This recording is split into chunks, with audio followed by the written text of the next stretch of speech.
नमस्कार। आज की कहानी फिर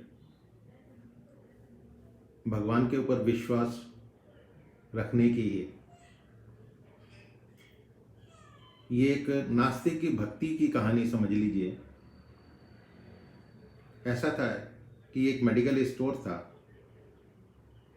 और उसका मालिक पिछले कई सालों से वो मेडिकल स्टोर चलाता था और अनुभव होने के कारण उसको एक एक दवाइयों के बारे में ये पता रहता था कि कौन सी दवाई कहाँ रखी है।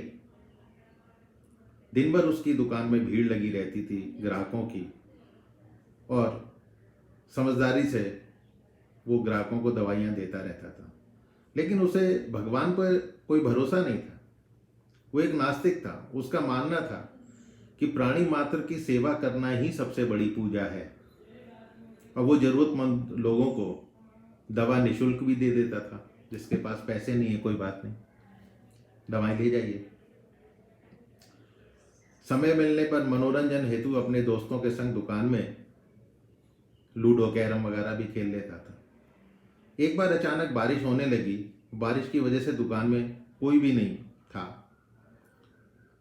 उसके दोस्त आ गए थे, अपना खेलने में लगा हुआ था।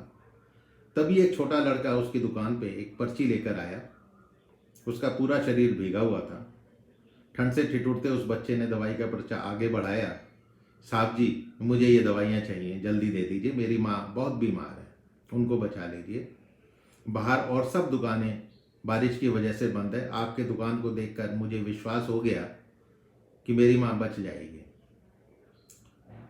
लड़के की पुकार सुनकर उस बंदे ने दवाई का पर्चा अपने हाथ में ले लिया और चूंकि खेल में व्यवधान आ गया था, अनमनेपन से उसने दवाई का पर्चा लिया था। लेकिन देखिए, तभी ऐसा हुआ कि बिजली चली गई। अपने अनुभव से अंधेरे में ही दवाई की शीशी को झट से निकालकर उसने लड़के को दे दिया। दवा के पैसे देकर लड़का खुशी खुशी दवाई की शीशी लेकर चला गया। अंधेरा होने के कारण खेल बंद हो गया, दोस्त भी चले गए। तो जब दुकान जल्दी बंद करना चाह रहा था, तभी लाइट आ गई और ये देखकर दंग रह गया कि जिसे उसने दवाई समझकर उस लड़के को दिया था, वो चूहे मारने वाली जहरीली दवा की शीशी थी, जिसे उसने किसी ग्राहक से लेकर वापस रखा था। अब उसका दिल जोर जोर से धड़कने लगा कि उसकी 10 साल की जो विश्वसनीयता है ग्राहकों की, उस पर जैसे ग्रहण लग जाएगा। सोचकर वो तड़पने लगा। ये यदि उसने अपनी बीमार माँ को पिला दी तो वो तो अवश्य मर जाएगी। लड़का भी छोटा होने के कारण उस दवाई को पढ़ना भी नहीं जानता होगा। अपने को कोसने लगा कि क्यों मैं अपने खेलने में बिजी था। उस लड़के का पता ठिकाना भी तो नहीं जानता था। अब कैसे बचाया जाए माँ को, उसे कुछ नहीं सोच रहा था। अब घर जाने की उसकी इच्छा भी ठंडी पड़ गई थी। पहली बार श्रद्धा से उसकी दृष्टि दीवार के एक कोने में पड़ी, जहाँ उसके पिता ने जिद करके श्री बांके बिहारी का एक छोटा सा चित्र उद्घाटन के वक्त लगा दिया था। पिता से हुई बहस में एक दिन उन्होंने हरिराम से श्री बांके बिहारी को कम से कम एक शक्ति के रूप में मानने और पूजने की मिन्नत करी थी। अब उसे अपने पिता की सारी बातें याद आने लगी और भगवान की तस्वीर के सामने हाथ जोड़कर आंख बंद करके कुछ बोलने लगा। वहीं खड़ा हो गया, कुछ मना रहा था। तभी वो छोटा लड़का दुकान में आया। हरिराम बहुत अधीर हो चुका। क्या बच्चे ने माँ को दवा समझ के उस जहर पिला दिया? माँ मर तो नहीं गई? अंदर से वो कांप उठा। हाँ हाँ, क्या बात है बेटा? लड़के की आंखों से पानी छलकने लगा। उसने रुकते रुकते कहा, बाबूजी बाबूजी, माँ को बचाने के लिए मैं जो दवाई की शीशी आपसे ले गया था, वो घर के निकट पहुंच भी गया था उसको लेकर, लेकिन बारिश की वजह से आंगन में पानी भरा था और मैं फिसल गया।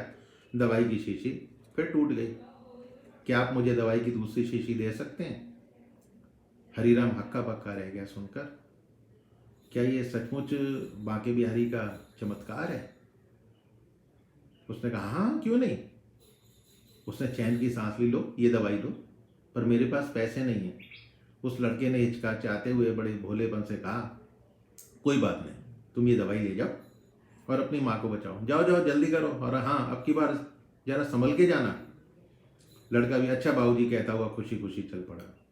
अब हरिराम की आंखों से अविरल आंसुओं की धार बह निकली।